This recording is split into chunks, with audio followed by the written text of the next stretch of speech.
Bien le bonjour à tous, bien le bonjour à toutes, bien le bonjour à tous les êtres humains et aux extraterrestres qui nous regardent depuis les dimensions parallèles. Aujourd'hui, je suis particulièrement content de vous retrouver parce qu'aujourd'hui, on va parler d'un truc que j'attendais depuis longtemps de regarder, à savoir Dune partie 3. Et non, toujours pas, parce que Dune, ça pue la merde. Non, aujourd'hui, on va parler de la série de super-héros, encore une fois, me direz-vous, Invincible. Générique. Elle a kiffé la mélo, là j'suis dans le thème, j'suis dans ça. Elle a kiffé la mélo, là j'suis dans le thème, j'suis dans ça. Elle a kiffé la mélo, là j'suis dans le thème, j'suis dans ça. Elle a kiffé la mélo, là j'suis dans le thème, j'suis dans ça. Elle a kiffé la mélo, j'suis dans ça. Elle a kiffé la mélo, j'suis dans ça. Elle a kiffé la mélo, j'suis dans ça.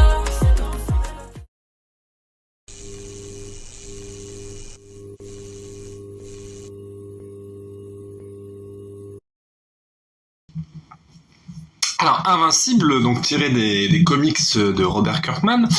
Alors, j'ai lu le premier tome. J'ai volontairement pas lu les autres tomes parce que j'ai pas forcément envie de me spoiler la série. Je les lirai plus tard. Je sais que mon frère, lui, pour le coup, lit les comics et ne regarde pas la série.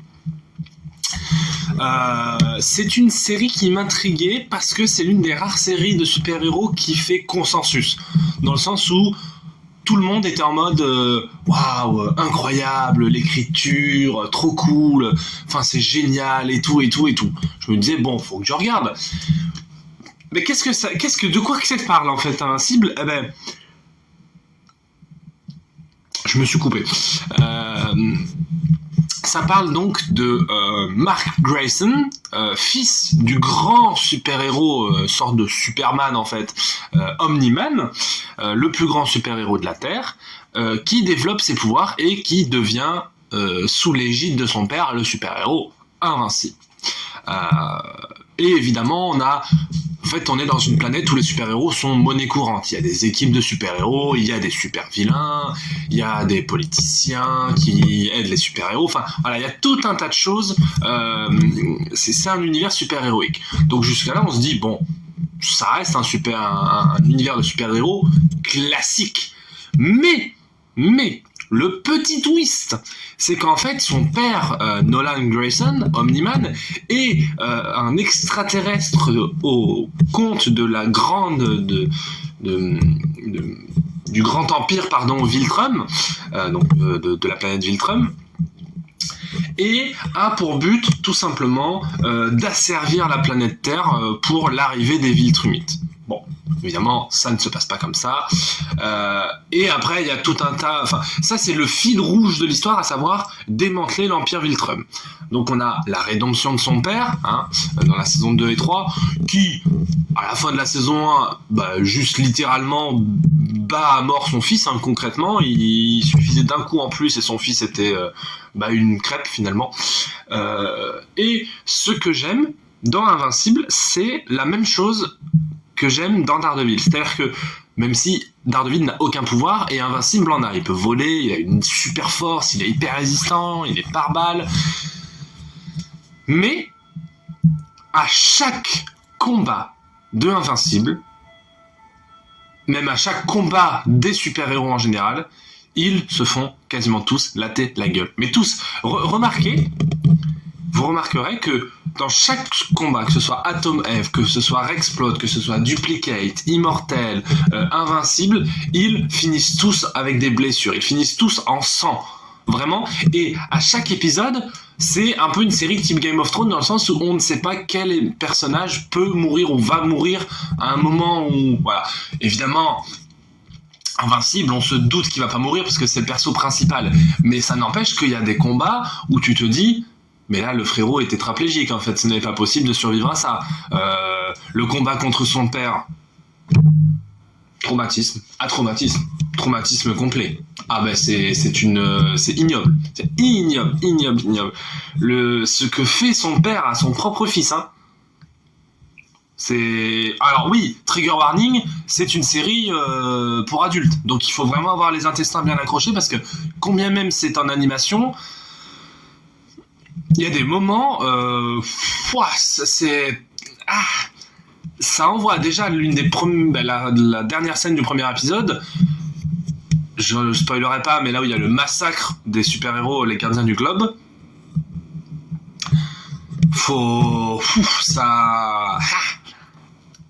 C'est acre, quoi. C'est après acre. Donc ouais, non, c'est une série qui est intéressante parce qu'à chaque fois, on a peur pour ces personnages. Notamment dans la saison 3, le combat de Invincible, Atom Eve et Oliver contre Conquest. Oh putain, la vache! Oh la vache! C'est que moi, c'est ce que j'appelle des combats un peu bigger than life, des combats à la Dragon Ball. C'est-à-dire que, et c'est ça qui est intéressant, dans la saison 3, on a la Invincible War, à savoir Angstrom Levy, qui est un peu le némésis de Invincible, on va dire ça comme ça, engage des variants méchants de Invincible pour venir sur sa planète et tout détruire. Parce qu'en fait, Mark Grayson, c'est celui qu'on suit, je veux dire, c'est le seul de tout le multiverse à être devenu un gentil, à être resté gentil. Alors que dans tous les autres multiverses, c'est devenu tous ces variants sont devenus des énormes fils d'up. Voilà. Et donc, lié à la Invincible War, la planète est à moitié détruite, toutes les grandes villes sont à terre, et là, Atom Eve est dans le coma, etc., etc. Mark est à bout de souffle, et là, Conquest arrive, et là tu te dis, bon, bah le gars est cook en fait, le gars est foutu. Et vraiment, les épisodes sont entre 30 et 40 minutes à peu près. T'as peut-être 25 minutes de combat.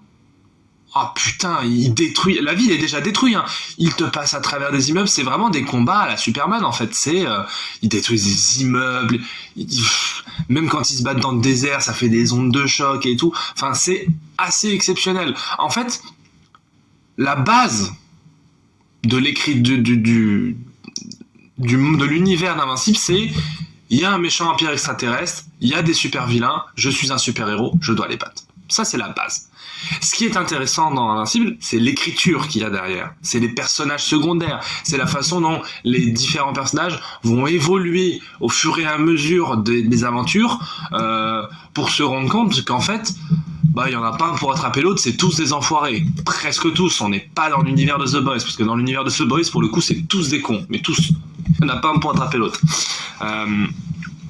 Par exemple, Cécile, qu'on pourrait prendre au premier abord pour une sorte de Nick Fury, un peu manipulateur aussi. Pas du tout, c'est vraiment un énorme fils d'up. Énorme fils d'up. Il fait des trucs ignobles.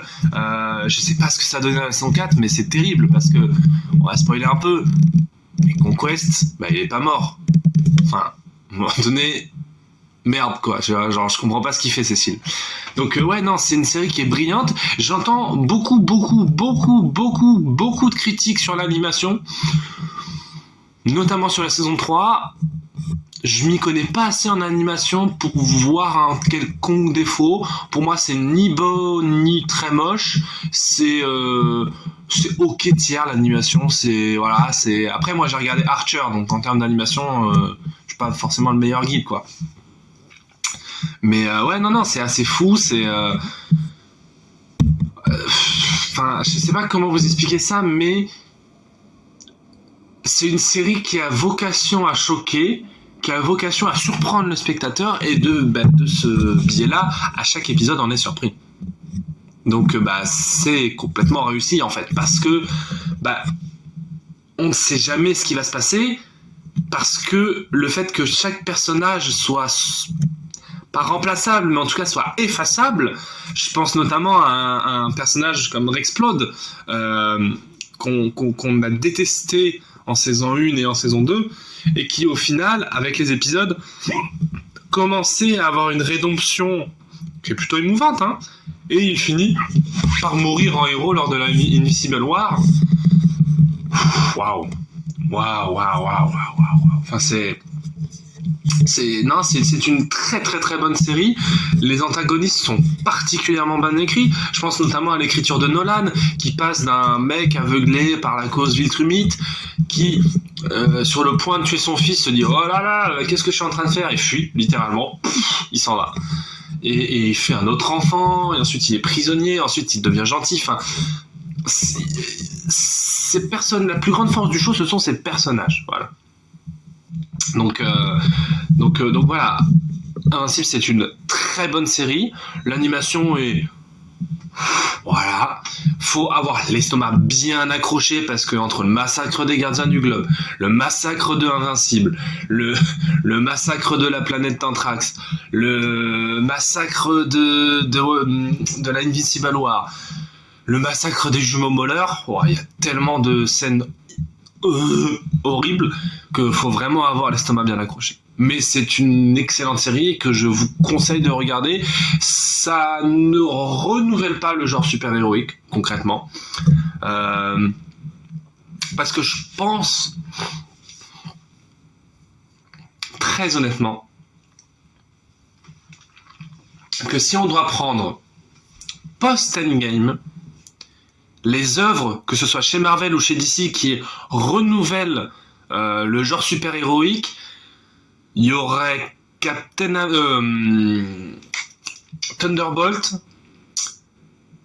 Black Panther 2, Born Again, Daredevil Born Again évidemment, Peacemaker.